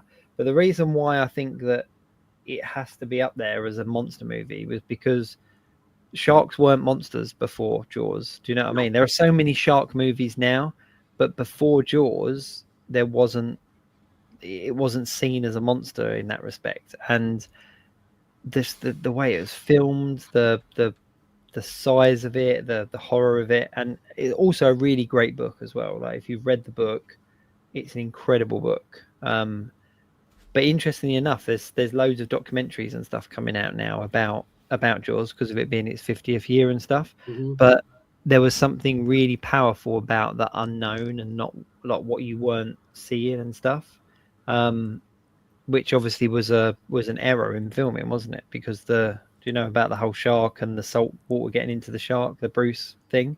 So they tested it in, for anyone that doesn't know, they basically tested it in fresh water, and it was great and it all worked and everything like that. And then when they put it into the sea, the salt water basically got into the mechanics of it and basically made it start falling apart and all that kind of stuff. So they filmed a lot less of the shark than they were originally going to, and changed the course of how the film looked. So Spielberg obviously worked on the point of view camera and the kind of element of the unseen, and fell heavily on the score and everything like that, and created arguably one of the best monster films of all time. So, well, and clearly he didn't learn from his mistake, did he? Because have you seen the behind the scenes of Jurassic Park, the original film, that T-Rex, when they put water on it, it just started malfunctioning like Ryan Sandler and nearly killed him. Thought, well, it's not salt water, so I should be fine. But you know what? I think the power of Jaws is proven in the sequels, because none of the sequels were anywhere near as good. And I think the fact that they tried to replicate or tried to build on what it was, but it was such a standalone thing that it was great. Pete, this one for you, mate. I did notice that. I didn't want to pull attention to it. If we're talking Jaws, if we're talking animal kind of horrors, I have to say, you have to give an honourable mention to Crawl. Have you guys seen that? Is that the one with the alligator? Yeah, absolutely. It's from Skins, isn't it? Yeah, it's terrifying. Which one? Goes back. So she goes back to I think it's Florida or somewhere. It's been hit by a flash flood in a childhood house where her dad is all kind of washed away and blah blah blah. Rogue are we talking about? Crawl. Oh no. Oh no. Okay. Yeah. And she's trying to kind of get to her dad, and then there's all these alligators have been flushed out, and they're all it's incredible. Really, really cool film. See, I would throw Rogue into the mix then. So there's one called Rogue, and it's basically about a giant crocodile stroke giant alligator, but it's done very much in the vein of Jaws, and I really enjoyed that for what it was. But yeah. Speaking of the poster behind you, before we go on to your number two, did you hear that the original picture from Ghostbusters was found in a charity shop recently? You know. Oh wow. Yeah, it turned up in a charity shop. Wow. So someone's got that. Whether that was intentional and it's haunted and possessed. Or whatever. Yeah, that person's now possessed. yeah, there's a weird kind of pink slime river under the sewers. But yeah. God. Yeah, Lake Placid's a very good one as well. So my number two, again, keeping with the theme of monsters, big monsters, and I guess I've already mentioned this one a while ago, I'm a sucker for Pacific Rim. Big robots, heightened, big kaiju type monsters. I just think it's such a great idea, a cracking movie. I cannot believe the ballsed it up with I like the sequel, but it just seemed to die after that. Because that should have been a massive franchise. You could have gone all kinds of places with that. Yeah. So I love Pacific Rim. I love the designs of the monsters, the designs of the robots, the creatures, as it were. I just think it's a great film. Good fun, good popcorn flick. I'm actually with you on that, and a couple of my friends really give me a hard time for liking it, because they basically just go, it's like adult Power Rangers. It's just like, and Ryan's one of the ones that kind of slags it off. But there's something really satisfying about a big monster smash up film, and I agree. I don't understand why the franchise didn't work. Yeah, me neither. And the crossovers they could have done with, you think about the Godzilla and Kong kind of stuff that's going out now. There was so much potential, and I don't get why it didn't work. Even the toy line, I can't remember seeing many decent toys for it. I don't know if I've just missed them or what. Diamond Select did a bunch of things for it. Did quite a few. Yeah, I've got a Gypsy Danger somewhere, but they did a quite a heavy line on them, didn't they? They pumped out quite a lot. Okay. But yeah, I don't know. It's just one of them that just didn't go anywhere. Yeah. Go on then. What's your number one, Sorrel? This is your big. My number one is The Mummy. Brendan Fraser's The Mummy. Oh yeah. Oh right. I love a good. I've not gone for films that scared me. I've just gone for films that I enjoyed, and The Mummy is just an enjoyable monster flick. It's just a good old it's like Indiana Jones with monsters. What's not to like about that? And it's the most quotable movie I think of all time. Like everyone remembers, Benny, you're on the wrong side of the river, and just all the stupid little quips from it. There's so many. And the fact that we had a god awful sequel with The Rock in it, and it was the most weird CGI thing you've ever seen in your life. Is that the Scorpion King? Scorpion King, terrible movie. Yeah, Scorpion King. The original Mummy. All the sequels went naff, but the original Mummy movie, it was just one of the films I watched so many times. Does he fight Sasquatches in one of them? I seem to remember. Sasquatch? Yeah, or the abominable snowman or something in the third one or something like that. I'm sure there's a scene. Tell us in the chat if I'm hallucinated. I'm sure in the third Jet Li in the third one. No, I'm sure in the third one there's abominable snowmen or Sasquatches or something involved for some reason. I don't remember that. Yeah. See, but that makes saying, I've got. Yeah. I can't remember that. I'm gonna have to watch that again. Yeah. That was Red the Christmas movie. That's what I've seen that. Thinking. No, I've seen that as well, Andy. That's not a bad film. I quite like it. It's a good movie. That. Yeah. You know what? The Mummy as a film. The Scorpion King should have been an incredible spin-off because everyone was so hyped because they were going to go tell us the story of the Scorpion King. It was one of them they were just touched on it, didn't they, in the Mummy film? And it was like, whoa, we're going to get this spin-off. It's another franchise why I don't understand why it didn't just blow up. There was so much potential.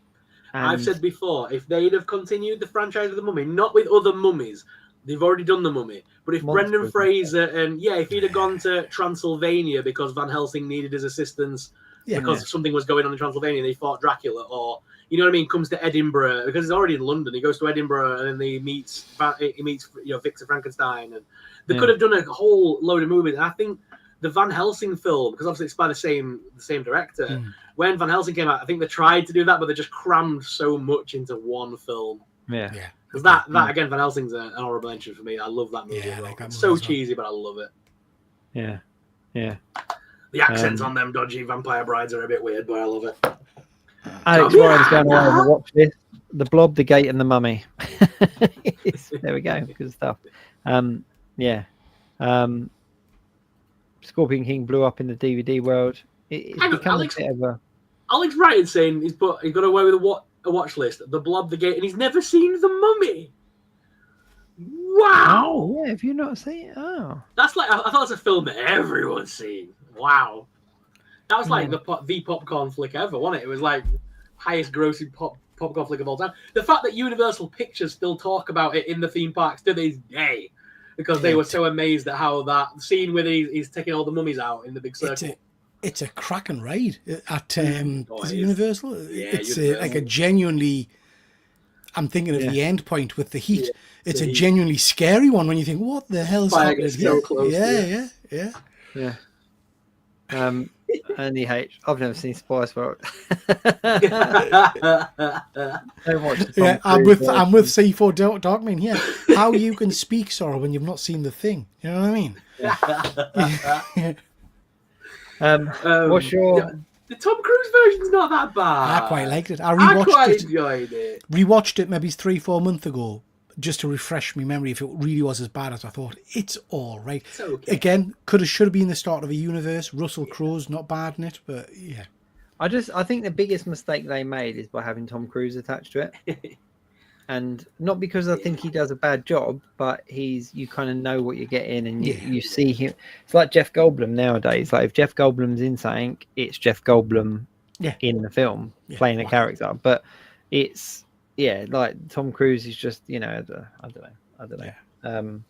There we go. They could make a kick-ass movie of The Mummy right now and hire a new young actor to play the son. And basically have Rick O'Connell in it again and have the kid, he's grown up now. He goes back to visit his father. His father's old and he finds an amulet or something and goes to Egypt to discover and he fights the mummy again. That would be awesome. All I'm going to say is it sounds very awesome on paper. You've said the parallels between the Mummy and Indiana Jones, and didn't they try that with Indiana Jones and it was god awful? Yeah, we're gonna create a new character who's the forgotten son, and he's gonna his old school dad, and they're gonna go on. I'm still bitter at Hasbro for not giving us the Crystal Skull Indiana Jones. It is an incomplete collection I have now. I've got all the Indiana Jones films in figure format except for the Crystal Skull. So there we go. What's your number one, Pete?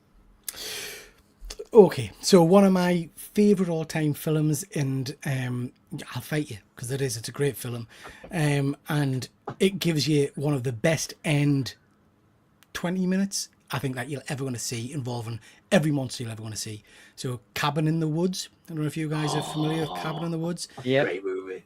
It's a A to Z of monsters at the end. Do you know what I mean? You just use a checklist and go through. You've got everything you could possibly want there. That whiteboard. Love it. Have you ever? You must have paused it and looked at all. Looked through all the different things. Yeah, the Merman. Do you know what I mean? Finally gets a Merman. Everything about that movie. Is that Chris Hemsworth or is it Liam Hemsworth? Chris Hemsworth. Chris Hemsworth. Yeah, he's the character that does the wheelie on the bike and hits hits the wall. Yeah. I remember going to see that in a cinema, thinking I was going in to see a horror film, and coming out going, "That is the best film I've ever seen." Like, it was a brilliant monster mashup. Yeah, I'll give you that one. Again, they could have taken it places. Like there was something really good there, but maybe that's what kind of. Well, it was Josh Whedon, wasn't it? And he kind of fell out of favour a little bit not long after that, I think. So. Yeah, I'm going to need to rewatch that. Actually, I haven't seen that in quite a while. Yeah, it's great. C4 Darkmain said The Mist. Yeah, I'll give you The Mist. That's yeah. They made a TV show as well. Did you ever watch the TV show of it? I don't think I saw the TV show. I saw the Thomas Jane movie. Just a heartbreaking ending to it. Yeah, but yeah, it's just one of them ones. My number one. I didn't think you were going to get, but I think Sorrel actually alluded to it a little bit. But it is Little Shop of Horrors. Little Shop of Horrors is probably one of my favourite monster movies, and I know it's campy and it's musical and it's based on the Broadway show and all that kind of stuff. But obviously, originally there was a black and white movie that it originates from before it became a musical, which tried to be much more of a horror, but I think it was just a bit too campy to pull off being a horror. But there's something really cool about an alien plant that eats people and talks to the person that's looking after it to feed him people, like, and obviously the musical and the Broadway show and everything like that is fantastic. But yeah, the Orgy 2 in Little Shop is just, Absolutely. Panels in a Half Pint said, was it not a Broadway show? Yes. So originally it was a black and white movie from the 60s, I want to say, maybe maybe a bit earlier than that.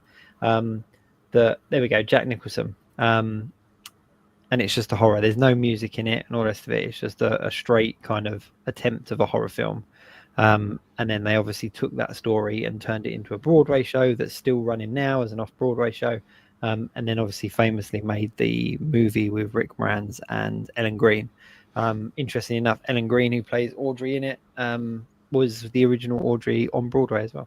So there we go. Miss Seymour, all night long. That's right, boy. Samurai's Media has just said Jurassic Park Rebirth has some alien-like dinosaurs. Jurassic Park almost made my honourable mentions. Very almost made it, because it's dinosaurs and all the rest of it, but when you think back to the original Jurassic Park, when we first saw dinosaurs on the screen, like that T-Rex scene, when you see it for the first time in the 90s, it was phenomenal.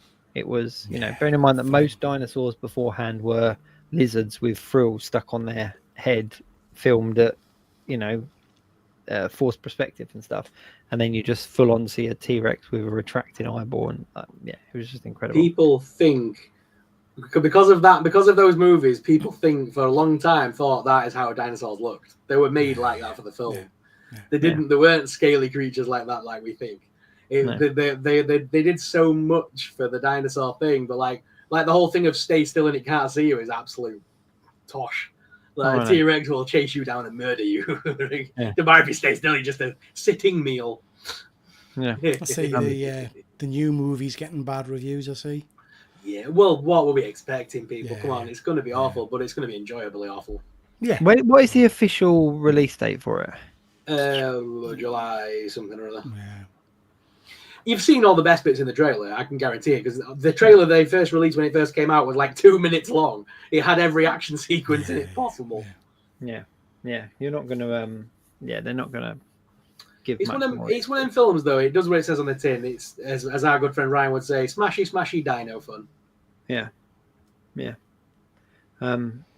But yeah, I'm actually surprised. Apart from Jaws, we didn't actually have any crossovers. Sorry, I'm just laughing at Alex's comment. I do a great impression of a dinosaur after 8 pints of a large curry. Yeah. Andy H said, "Of course, you should stay still when you see a dinosaur. It's because you're drunk and dinosaurs are dead." Yeah. I like the D-Rex. Finally, a decent monster. No, it's the D-Rex, isn't it? Come on. I, It looks like he's going to pop out and go, "Hey, guys." It just looks weird. I really like the Indominus Rex as a thing because it was the first time in any of the films where they were kind of like, we're going to manufacture a dinosaur, and it was pretty scary, like for what it was. I lost, and it's ridiculous to say it because in reality, do you know what I mean? These are giant dinosaurs, and of course you're going to be scared of a T-Rex and all that kind of stuff. Yeah. But I can honestly say none of the Jurassic Park things, once we saw the raptors, really scared us as such. But the Indominus Rex, when it was like in the little girl's bedroom and you saw its hand coming across and stuff, and that was genuine kind of horror stuff to me. That was the next felt one. Scary. That was that the next one? Was it? Yeah, the Indominus was the white one. Yeah. That was the something else Rex. Yeah. But yeah, I think that claw coming across. But you talk about seeing the raptors, like that original kitchen scene with the raptors where the doors open in and they're in the kitchen, they think they're safe, and then the door opens and then they come in, and like that was scary. Like that was, I remember, and I wasn't really young, but I remember being quite on the edge of my seat with that. Yeah, I remember the bit where she's trying to shut the oven. She sat inside it, isn't she, or whatever it is. She's trying to pull it down, and the dinosaur just charging at her. Yeah. Oh, it's so good. I just felt really let down when I found out what velociraptors were really like, and the velociraptors in the film were much more like Deinonychus. I was like, why didn't they just call them that? Like, if they're basing them on, sounds cooler. It does sound cooler. It's much easier to market, isn't it? Again, Universal have spent years. All these films we mentioned tonight still have rides at Universal Studios, and they're still going strong. But it's we're talking movies, so fine. It's kind of, we recognise it's movies, but in some regards, there will be generations of kids who become adults at some point, who are teaching their kids about dinosaurs based on their knowledge of Jurassic Park. Oh yeah. So it just permeates and becomes, that is what dinosaurs are from now on. Yeah. Do you know what I mean? That's the fact, really. Yeah. It's quite scary in some regards that we can just be brainwashed. And like you say, we're talking about Jaws earlier. Sharks, yes, are big and scary things, but the film Jaws really didn't do a lot for shark relations. Do you know what I mean? Same as piranha. Piranhas very rarely actually, if ever, hurt a human being, and yet I'm terrified of them because they're going to eat us to the bone. You know, it's You cartoons of things just vanishing. But you think of that, and you think of a piranha, and you think of like the chicken bone being devoured in like seconds. Like that's. I mean, I might be crazy as well. Sorry. I might be crazy as well, but I'm nearly convinced that sharks aren't really in tornadoes either. But I'm sure I've seen it, so Well, have you seen that guy on TikTok who basically just pushes? Sorry. I was going to say I've just never seen a tornado, so I can't confirm or deny that fact. Have you seen that guy on TikTok who basically debunks a lot of these shark things because of Jaws, and he basically a shark swimming towards him, he basically just pushes down its head and it just makes it swim under him. It doesn't even go for him. He's like, sharks aren't as bad as you think. Yeah. All our friends in Australia will tell you they swim with the damn things. Yeah, I just think that I mean, a lot of kids of the 80s and teenagers of the 80s and stuff have a genuine fear of the sea because of Jaws. Like, hands up, I'm one of them. I have a genuine phobia of deep water because of Jaws. Like, and I don't say, I don't like the sea because I watched Jaws as a kid, but I was like brainwashed to believe that if you go in there, you are going to get eaten. Like, and that. Well, let's just say, I bet you've got the same random fear that I've got, which is completely unconventional, it's stupid. But you know when you used to go swimming as a kid and you got past that bit where you could see the deep end where it just drops. Yeah, you're in the deep water. There's a shark in there, isn't there? There's a monster in there that's going to drag you down. Yeah. I remember swimming and then getting to the end part of that pool and just swimming really fast to get to the end.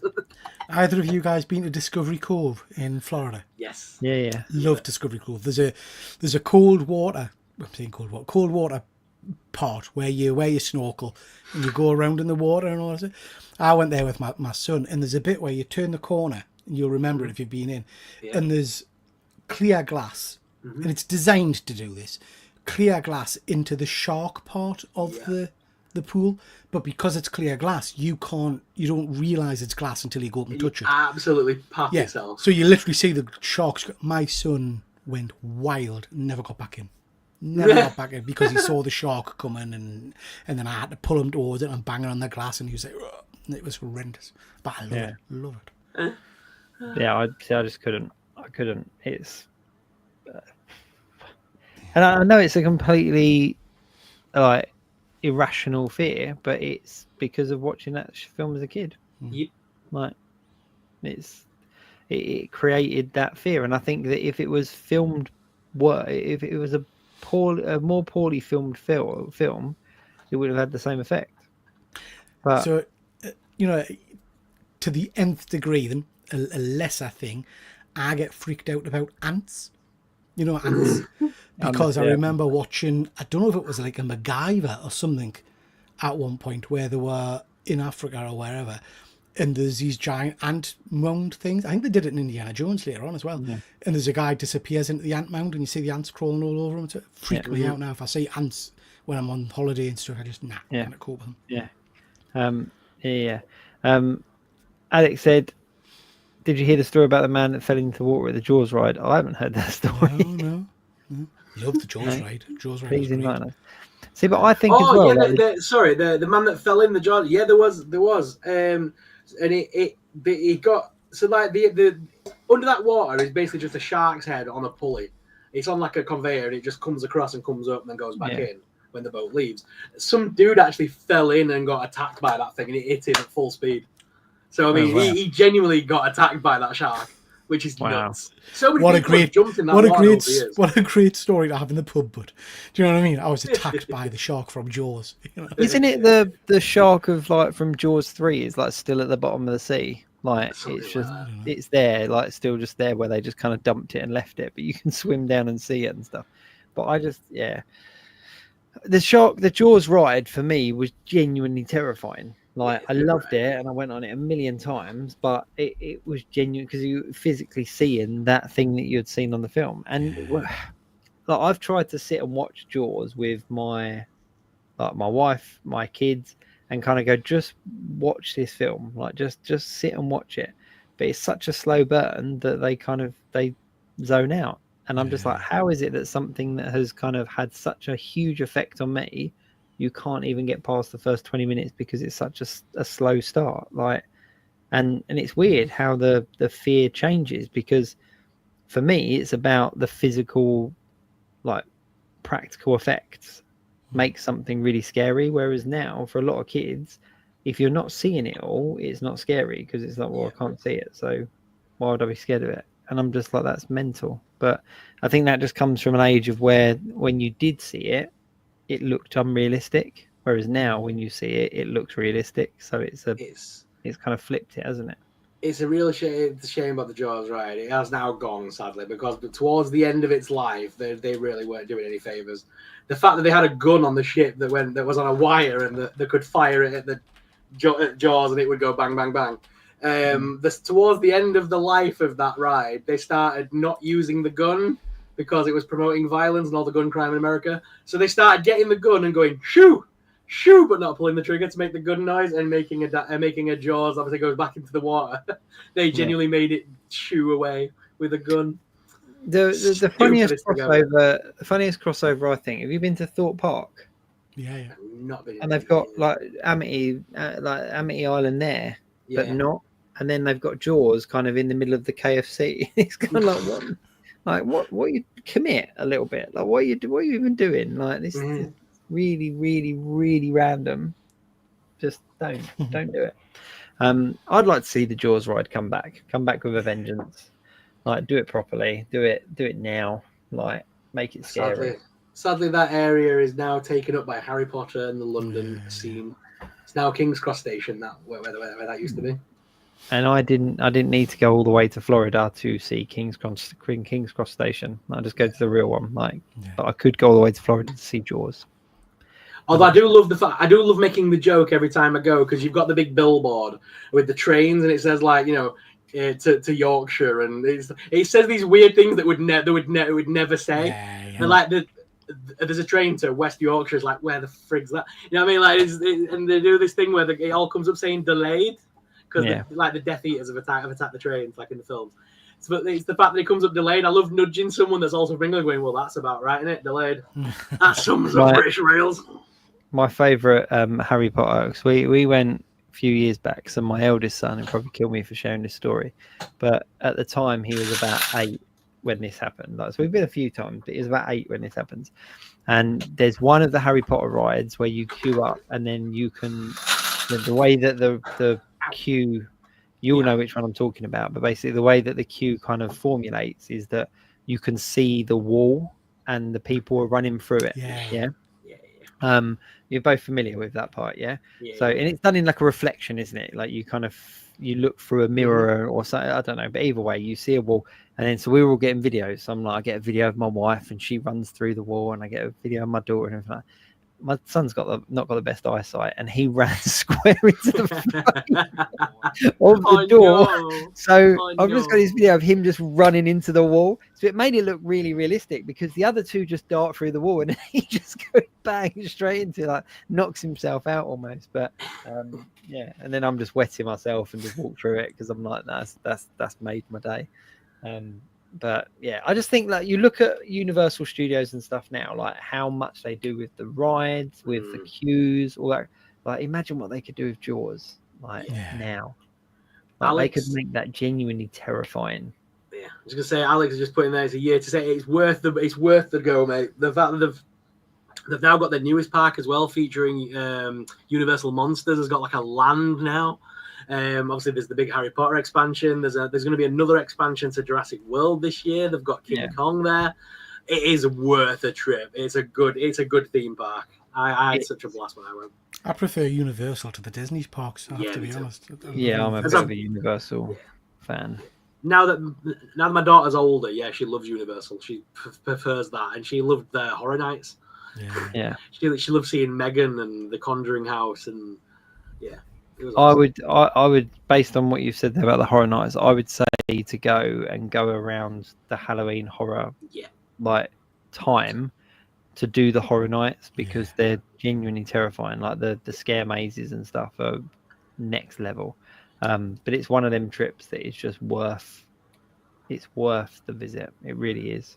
I thought I was like steadfast good monster man. I can handle anything, and I went into the Universal Monsters house because I'm a big Universal Monsters fan.